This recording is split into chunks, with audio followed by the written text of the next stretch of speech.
Stimulating talk, 1470 and 100.3 WMBD. This is the Robbins and Markley Show. My name is Scott Robbins. That's Jamie Markley.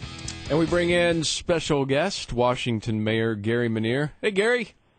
Hi, guys. How are you today? Hey, we just heard you get to do something pretty darn cool on May the 3rd. Can you tell us what that is?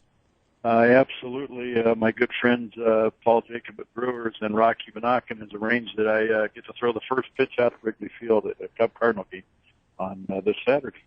So, Mayor Menier, this Saturday, Cub Cardinal game, you'll be there at Wrigley. You're going to throw out the first pitch. Do not bounce it, Mayor. I understand that they'll boo you, and they also told me not to wear red since I'm a Cardinal fan, so orange it is. There you go. Yeah, there you go. All right, couple of things. First, how are things going in the city of Washington? Well, we're doing great. I mean, the rebuild's going incredible. We're, around 540-some building permits now. I'm going to get the final number when I left today. Unfortunately, this weather, and then what's happened down south. I'm going to hang on 1 second, Mayor. For some reason, this is really breaking up badly. Your phone is breaking up. So okay, let me get off the headset here. Yeah, that might be a little bit better because I don't know what that is. It starts to drift and then it breaks up, and I want to make sure I hear you. Everything you have How's to say. that? Is this better? Much better. All right. So you got building permits. Things are going well. Absolutely. It just unfortunately, you have to turn the news on and see what has happened to the friends south in Arkansas and Oklahoma and Mississippi, and it brings it all back to what happened on the 17th of November. And we had that lull period of the cold weather and the snow that kind of hit things for a while, and now we're back to reality. And I hope we can continue to keep the spirit of building and moving forward. But obviously, we're thinking about what has happened, and I've reached out to a couple of mayors. Have not talked to them personally yet, but talked to their staff, and just kind of a new fraternity we belong to. Yeah. Yeah, Mayor, we were talking about that yesterday and heard what President Obama had to say about federal government will be with you every step of the way and see this through, and we'll be there to help you rebuild. And we talked about it on the air saying, man, if you're in Washington, I bet that rings pretty hollow. What was your reaction to that, Mayor? Well, I'm trying to stay real positive, appreciate what the governor has done in spite of what FEMA did. We got to remember that the population of Chicago hurts us, and obviously a lot of folks were insured. That also comes into play. So the equation and formula doesn't help Washington, Illinois, but whatever those folks need to rebuild, if they get a FEMA declaration to help build their cities, I'm okay with it because that's what America's supposed to do. You made a comment, Mayor Menier, when about the president. You weren't hopeful of FEMA simply because, well, the president never came here, and this is in his home state. How would you feel if the president went there, for instance? Well, I guess I could understand that. I'm not sure my residents would be real pleased, but I want to continue to look forward and not try to compare with what has happened. And I offered that many times to the news media and the national news media especially. He didn't have to land here, but he could have flown over and seen the devastation, and I think it would have probably changed his mind regardless of what the equation and formula was telling him. So, really, from where you sit, it's kind of a water under the bridge deal. If he does, he does. If he doesn't, he doesn't. That's not going to help you today.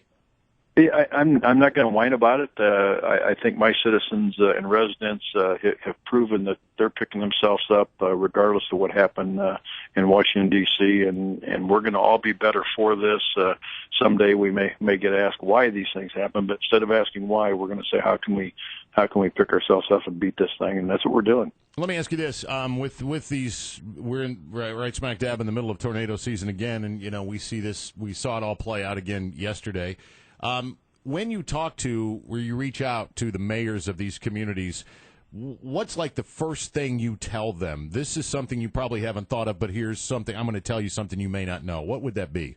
Well, first and foremost, I want to let them know that I'm thinking about them, and I realize what day one and day two is like, and unfortunately, the deaths that they have in the South, I think it's 16 at last count, maybe more than that now. But first and foremost, you got to be patient. Mayor Artis told me that first morning, Mayor, this is a marathon. It's not a sprint. Just take it easy and calculate everything you're doing, and just do what you can for your residents. Now, has it been any way? I know that Mayor Ardis has been there for you several times, Gary. Over this last week or so, that's been a trying time for Mayor Ardis. Have you had conversations with him, almost coaching him up a little bit? I have. I've texted with him, and the only thing I can say is, I'm sorry it's happening, and we're going to get past this. No matter who it happens to, these things. Unfortunately, when you raise your hand and say I'd like to lead and I'm going to run for public office, those are the things sometimes we have to deal with. And for some reason, we're all going to be stronger for these little bumps in the road. I was through the community through Washington, I don't know, a couple of 3 weeks ago now, and I was amazed at how much stuff was getting done, Gary. I mean, it looks so much different now than it did even a month ago. It really does. It's exciting, and I had someone from WGN down yesterday that had been here since the 18th of November, and he was just totally amazed. Sean Lewis, one of the reporters, and he just couldn't wait to get back to Chicago to report how much has been done and how much we're progressing. And I'm proud of our residents. It's just amazing to me. It really is. And by the way, you still need help. I mean, the volunteer situation is still something of need. I mean, you still need stuff to be hauled away and debris to be cleaned up and picked up. And I know people want to help, and sometimes they just don't know what to do. Right. It really is. If you stop thinking about it, we're going to have these brand new structures all over our community.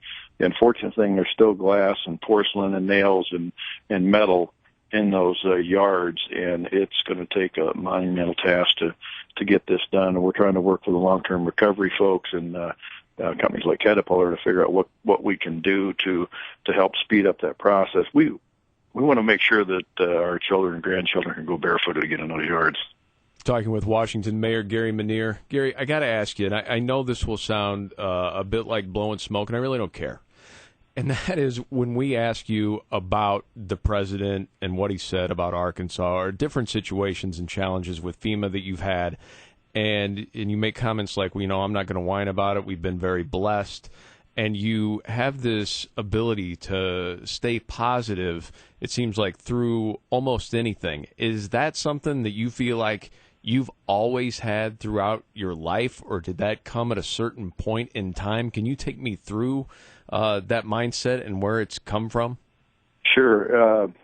Obviously, I had the very good fortune to be born to just unbelievable parents that taught me how to live my life, and I think that has helped me when this happened. And I want to make sure that I treat everybody the same and with respect. And I want to make sure, because that's how my residents are treating me, and they pick me up each and every day. People keep saying, "How do you keep going?"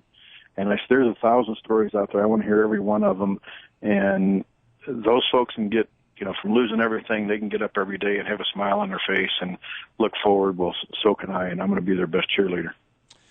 I would imagine, and we'll probably get to this later, but I don't know if you've started to work on something for the anniversary that will be coming up in November. It'll be a celebration of rebuild or rebirth, as it is. Have you guys talked about this?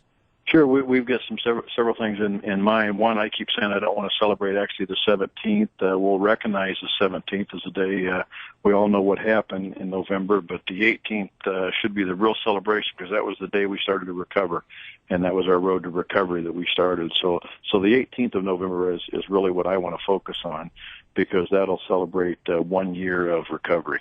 Good. We'll bring the whole goofball show out there then, okay? That'll be great. And the 17th of May is a 6-month mark, and it's Washington Day at almost said O'Brien Field, but it's Dozer Park, my good friends at Caterpillar. So we're excited about being with Rocky on the 6-month anniversary over there.